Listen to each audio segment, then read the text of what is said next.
Welcome! Now that we have understood the meaning of syntax and items to be defined while using the VLOOKUP function, let us apply the formula on a data to understand it practically. In the given set of data, we have monthly expenses divided into various categories.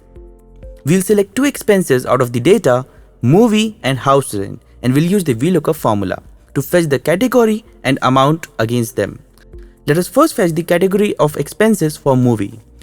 We'll press equals to sign and then type VLOOKUP and then open a bracket. Then we will define the lookup value, that is the item for which we want to fetch the details. In example, movie or cell B21. After this, we will press comma and then we will define the table array, that is the table we want to fetch the value from.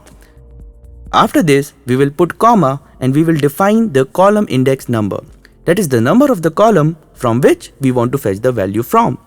In our case, since we want to fetch the category of expenses out of the table which is mentioned on the second column number, hence we will press 2 and then we will again press comma and then we will select true in the optional range lookup value as we want to find the exact match.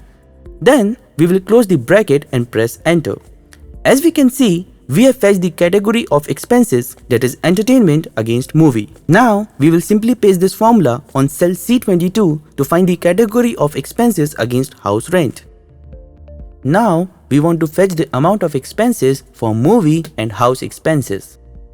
For this, we will simply repeat the formula we applied. However, please do not copy paste it and replace the column number 2 with 3 as the amount of expenses are mentioned on the column number 3 of the table. With this, we have completed the understanding of VLOOKUP formula on a practical example. Thank you. See you at the next part of the course.